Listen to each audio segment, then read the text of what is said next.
नमस्कार भक्तों, आप सभी का स्वागत है 700 दिनों के संपूर्ण श्रीमद् भगवद गीता पाठ की दिव्य यात्रा में।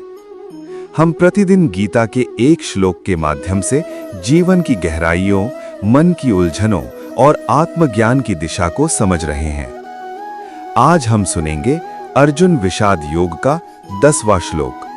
बोलिए जय श्री कृष्ण। श्लोक 10। अपर्याप्तं तदस्माकं बलं भीष्माभिरक्षितं पर्याप्तं त्विदमेतेषां बलं भीमाभिरक्षितं। सरल अर्थ।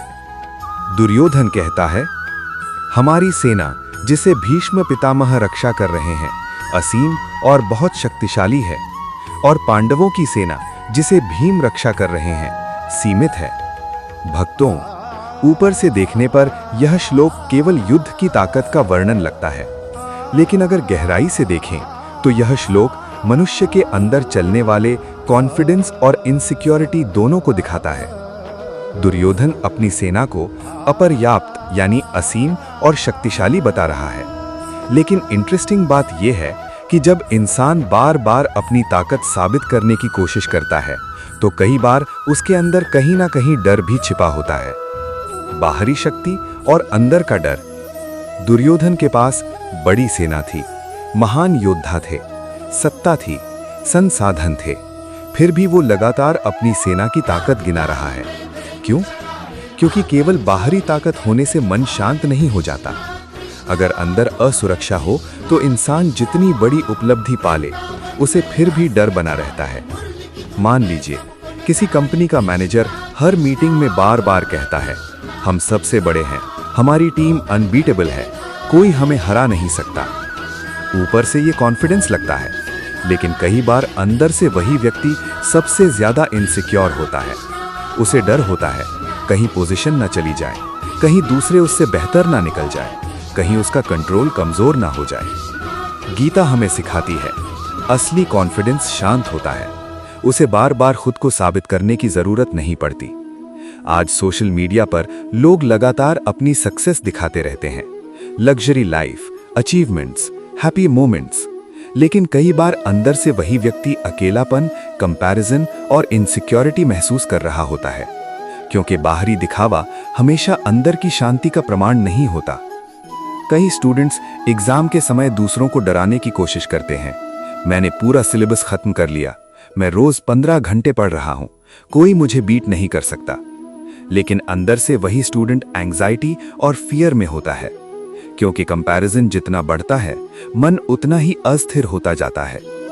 भीष्म और भीम का प्रतीकात्मक अर्थ। इस श्लोक में दो नाम बहुत महत्वपूर्ण हैं, भीष्म, भीम। भीष्म पितामह केवल शक्ति नहीं, अनुभव और अनुशासन का प्रतीक है। भीम केवल फिजिकल स्ट्रेंथ नहीं, बल्कि साहस और पैशन का प्रतीक है।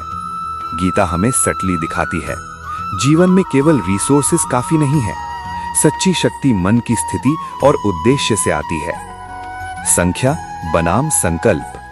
दुर्योधन संख्या देख रहा था, लेकिन गीता धीरे धीरे हमें यह समझाती है, युद्ध केवल संख्या से नहीं जीते जाते, संकल्प, सत्य और आंतरिक शक्ति भी उतनी ही महत्वपूर्ण होती है। आज भी कई बार छोटी टीम बड़ी कंपनी को हरा देती है। एक सच्चा व्यक्ति पूरी भीड़ से ज्यादा प्रभाव डाल देता है। कम रिसोर्सेज वाला इंसान भी इतिहास बदल देता है। क्यों? क्योंकि अंदर की क्लैरिटी और पर्पस बहुत बड़ी शक्ति होती है। जीवन में सबसे बड़ी लड़ाई। हम सबके जीवन में भी दो सेनाएं चलती रहती हैं। एक तरफ फियर, इनसिक्योरिटी, ईगो, कंपैरिजन, और दूसरी तरफ करेज, ट्रूथ, पेशेंस, सेल्फ बिलीफ। और असली युद्ध अंदर होता है। गीता का गहरा संदेश। यह श्लोक हमें एक सटल लेसन देता है।